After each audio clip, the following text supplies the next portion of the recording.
So Jimmy Carter had said straight up that it's apartheid, it's segregation, it's oppression.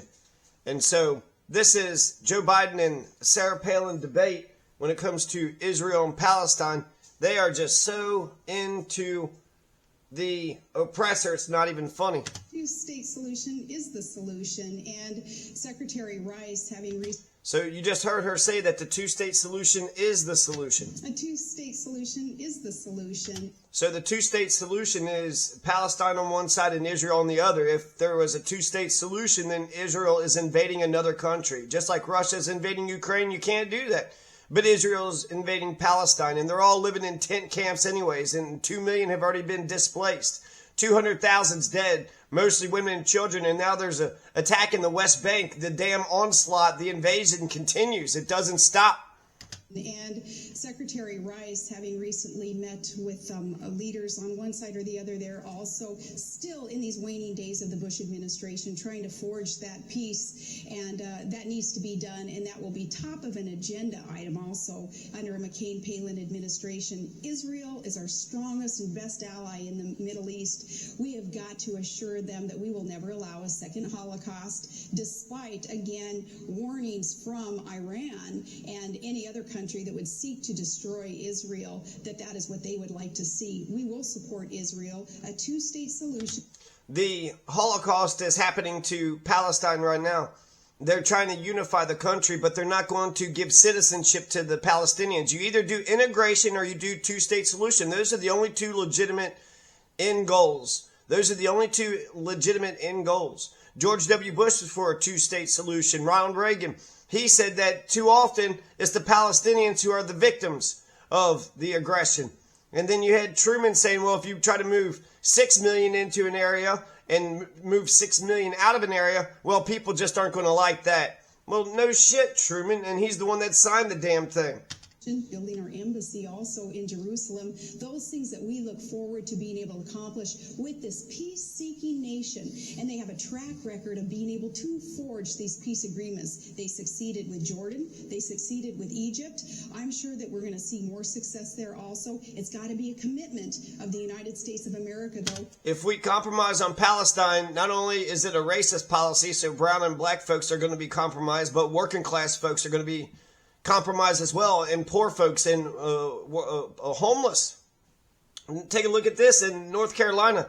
You have a Christian, a black man who's going around wanting to spread the good word, knock on the doors. You have a right to religion. You have a right to petition.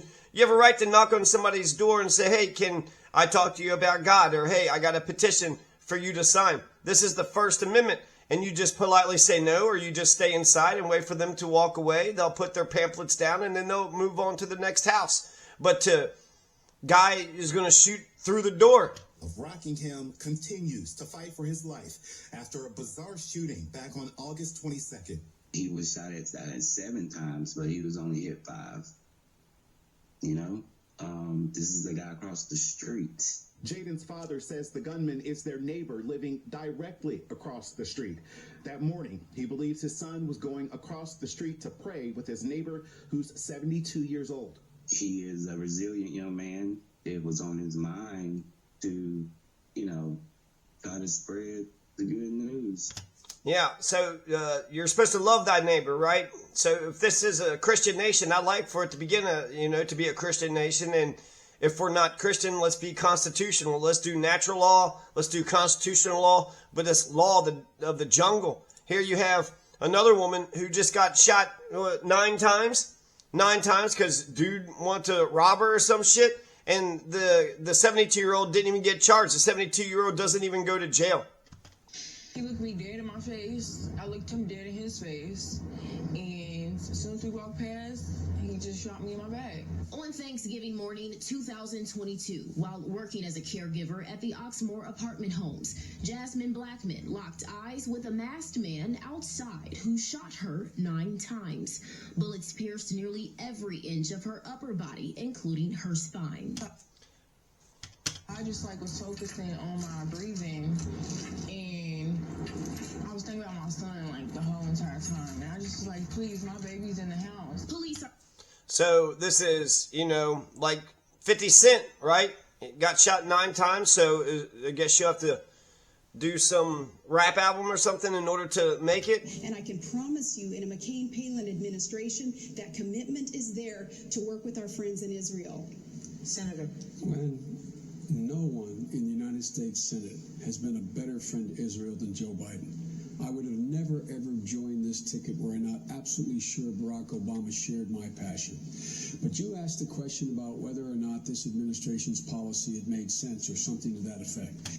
So they all love Israel so much, they just are falling over themselves when it comes to Israel. He's a right-winger, he's a conservative, and that's the thing that the Republicans haven't understood since the Clintons. The Democrats have gone conservative, and so the Republicans keep on trying to go even farther and farther to, batshit crazy land. When it comes to what Nixon said that we're not an ally with Israel in a technical sense. An ally for what? Genocide in Palestine? We're an ally for what? What war are we in? What national conflict? What do we need Israel for? Because they just killed an American. It was just recently that Israel had killed an American citizen. Are we going to turn our back on that? Are we not going to give a damn about that? It has been an abject failure, this administration's policy. In fairness to Secretary Rice, she's trying to turn it around now in the 7th or 8th year. Here's what the president said when we said no. He insisted on elections on the West Bank when I said and others said and Barack Obama said, big mistake. Hamas will win, you legitimize them. What happened? Hamas won. So Hamas won the elections, and that's exactly right. When it comes to George W. Bush, he says, let's give them elections because then you'll have a legitimate government. And then George W. Bush had also mentioned that the reason why Hamas won was because Fatah, they needed a modernization program. They ran several candidates for the same positions, so they weren't smart electorally. And then Hamas had ran on better services. So you want, electricity, you want hospitals, you want EMS. So Hamas had campaigned and Hamas had won. They were democratically elected. That means the people of Palestine had democratically elected them. When you say, well, there's only one democracy in the Middle East, well, Lebanon in some respects, Iraq in some respects, and Palestine, they had elections. So either integration, you make Palestine a citizen, you make the Palestinian a citizen, you register them to vote, and you do integration. So they go to schools together and they go to the same restaurants and they live in the same neighborhoods. And if you don't do integration, because it's a racist policy, again, they're Muslims and they're brown. That's the big problem. That's the big problem with Israel. And then they could just get away with this shit because of the United Nations veto of America. And plus all the bombs and guns that are being sent. So George W. Bush pushed for a 2-state solution during his administration. Our public policy has been a 2-state solution for decades. When we kicked, along with France, we kicked Hezbollah out of Lebanon. I said and Barack said, move NATO forces in there, fill the vacuum, because if you don't, Hezbollah will control it. Now what's happened? Hezbollah is a legitimate part of the government in the country immediately to the north of Israel. So you heard what he said about NATO, move NATO forces into Palestine. Why not move NATO forces into Israel and Palestine? If there's two people fighting, one of my dogs were getting attacked by all the other dogs. I jumped right on my dog, the one that was, being victimized. Didn't hurt him or whatever, but essentially thinking that the rest of my dogs weren't going to attack the other one. And Natty Nat was in the middle, just being innocent and sweet, and he was about to get ripped, to pieces, about to be quartered.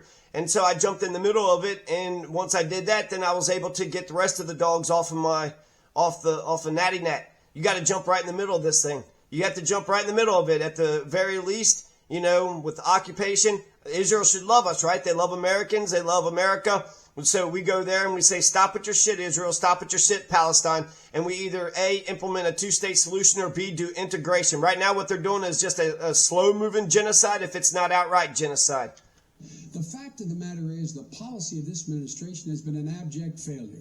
And speaking of freedom being on the march, the only thing on the march is Iran. It's closer to a bomb. Its proxies now have a major... Just recently, AOC goes after the Green Party, and that actually boosts Jill Stein's numbers, so that means these poll numbers are razor thin.